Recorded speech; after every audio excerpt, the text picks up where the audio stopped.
अस्सलाम वालेकुम रहमतुल्लाहि व बरकातहू। की हाल है मेरे दोस्तों का, मेरे बेलियां का, मेरे सज्जणों का, मेरे यारां का, मेरे व्यूवर का। मैं इस टाइम मक्का की सरजमीन के अंदर हाँ। रह मोहम्मद हयाज साहब जो कि बिलोंग करते हैं चौक आजम तो, और रह मोहम्मद खिदर हयाज साहब के भाई ने इत्थे इन्हां दा मक्के के अंदर अलहमदुलिल्लाह ट्रांसपोर्ट का कारोबार है। शिरकियां दे नाल बसां इन्हां दी लगियां ने। कारोबार किसी किस्म की भी अगर कोई भी परेशानी होवे साडी रस्म दे नाल साडे मुतालक दे नाल तुहानूं कोई भी इत्थे दे काम होवे बसां दे मुतालक किते पासे जानी होवे अगे पीछे मक्के दे अंदर और शिरकियां नाल लगी है। अल्लाह दी मेहरबानी नाल शिरकियां दे नाल अपना कारोबार है। इन्हां दा अपना सिलसिला शुरू कीता है। रह मोहम्मद हयाज साहब, रह मोहम्मद खिदर हयाज साहब और इन्हां भाइयां जे चौक आजम दे नाल तलक रखते हैं। बेसिकल इन्हां दे नानके या इन्हां दे रिश्तेदार साडे इलाके साडे एरिए दे अंदर ने 357 गाबे के अंदर और 273 है इन्होंने तलक है। उत्थे भी इन्होंने बरादरी बैठी खरल बरादरी वैसे ही रावी के उत्ते तुहानूं पता है खरल बरादरी तो है ही ना। तो ये चौक आजम तो बिलोंग करते हैं। तो इन्हों की ट्रांसपोर्ट के काम है मक्के के अंदर। अल्लाह की मेहरबानी नाल अगर रह मोहम्मद हयाज साहब बैठे ने तो इन्हों को पूछांगे भी कि तुहाडी ट्रांसपोर्ट का सानूं दूसरे बंदे अगर किसी को जरूरत होवे उहदा की फायदा होएगा। जी रह मोहम्मद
जी रह मोहम्मद हयाज साहब तुसी अपना नंबर दस दिओ ना। बेहतर है भी तुसी अपना नंबर दस दिओ।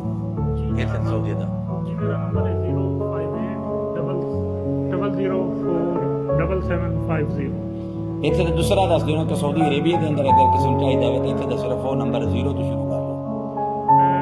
0096650047750। एक बार दोबारा दस दिओ। 0096650047750। जी नंबर रह मोहम्मद हयाज साहब का तुहानूं मिल गया। अगर किसी ने मक्के के अंदर ट्रांसपोर्ट चाहिए हो कोस्टर वगैरह जिहड़ियां गड्डियां दसियां चाहिए हो किसी ने खरीदनी हो किसी ने बेचनी हो तो वो तुसीं इन्हां रब्ता कर सकते हो। और मैं अलहमदुलिल्लाह अज इन्हां दे कोल ही हाँ। अल्लाह की मेहरबानी है मैं अज बल्कि मैं इन्हां दा मेहमान बनया। अल्लाह जन्नत जी साडी इस तरह मेहमान नवाजी कर देवे।